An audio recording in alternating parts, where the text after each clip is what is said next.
Il est avec nous, il nous fait l'honneur d'être sur 01net TV, c'est Monsieur Mario. Bonjour.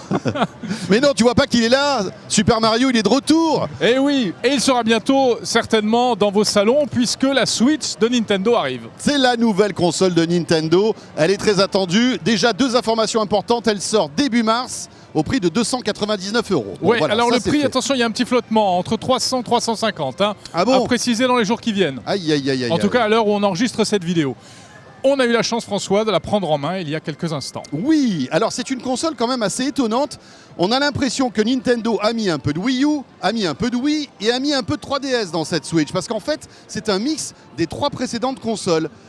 Elle a un dock, et donc c'est une console de salon. Vous allez pouvoir jouer donc à tous les jeux sur votre télé. Voilà, avec, regardez, de chaque côté des petites manettes qui s'enlèvent en fait de la console. Tu as raison, c'est exactement une console hybride. Le cœur, en réalité, quand même, du système, c'est cette boîte qui contient l'écran et qui peut servir à la fois de console portable et de console de salon. Quant aux manettes, elles sont vraiment toutes petites d'ailleurs. Soit on les plug sur le côté, soit on les utilise comme des manettes normales. Alors on les a utilisées, quand on en utilise une, par exemple pour jouer à Mario Kart, elles sont petites et au bout de quelques minutes, on commence à avoir les doigts qui fatiguent. Alors ce qu'il y a d'étonnant aussi, c'est que ces 2 petites manettes qui sont livrées avec la console, ça c'est quand même un plus, parce que quand vous achetez une PlayStation 4 ou une Xbox, vous n'avez qu'une manette dans la boîte. Là, vous avez donc 2 petites manettes. C'est bien. Ces 2 petites manettes peuvent en fait se raccrocher en quelque sorte avec un petit dock au milieu, ce qui fait qu'on va avoir une manette un petit peu plus confortable, un petit peu plus grande. Voilà, donc c'est encore une autre manière de jouer. Tout à fait. En réalité, elle est vraiment multiforme, hein, cette console. C'est ça qui est déroutant. Il faut au moins un quart d'heure pour expliquer tout ce qu'on peut faire avec. Voilà, donc c'est aussi une console portable, hein, vous le voyez. Vous pouvez jouer donc à tous les jeux auxquels vous jouez sur votre télé. Ça, il n'y a pas de souci. L'autonomie de la console, alors là, on n'a pas encore véritablement d'informations. Entre 2 et 5 heures, selon Nintendo, suivant les jeux. C'est quand même une fourchette assez large. Oui, c'est ça. Ça dépend vraiment de l'utilisation qu'on va en faire. À noter en matière de un petit peu des specs techniques. Donc à l'intérieur, c'est un processeur Nvidia Tegra Custom, comme son nom l'indique. Il est customisé. Voilà, qui a été fait exprès pour Nintendo. Hein. Avec une définition d'image qui, sur le petit écran, sera de 720p. De la HD. Ce qui se fie, hein, en fait. Ce qui suffit amplement, effectivement. L'écran est de bonne qualité. Hein. Mais dès qu'on le plug sur la station d'accueil, on va passer en 1080p. Donc il va aller chercher des ressources supplémentaires, en fait. Alors, qu'en pensez de cette console? On ne va pas vous donner un avis tranché véritablement, parce que là, ça fait que quelques minutes qu'on la teste. Voilà, on nous propose de tester tous les jeux qui sont là. Mario Kart.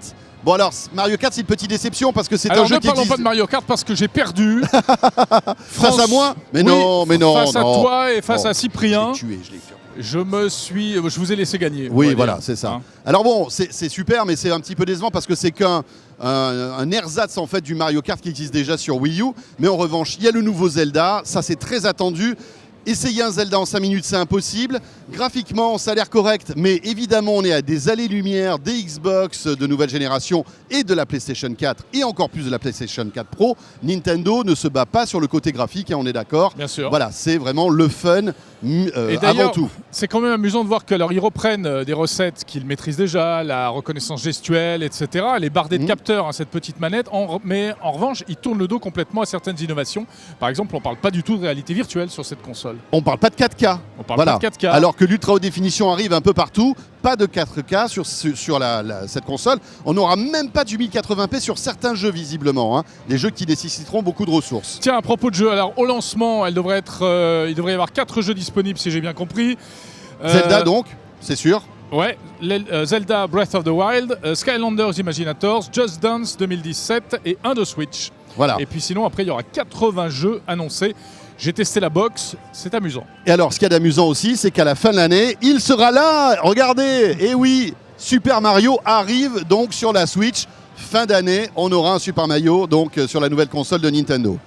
Voilà, premier coup d'œil, première prise en main rapide de cette Nintendo Switch.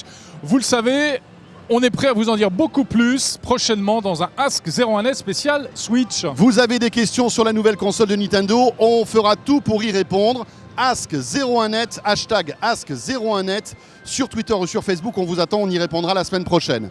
En tout cas, c'est l'un des événements de cette année et c'est à suivre sur 01net TV. Jérôme, tu sais quoi, j'ai toujours rêvé de faire un hug à Super Mario, je peux le faire? Vas-y, you're welcome. Allez, oh, qu'il est beau. Oh.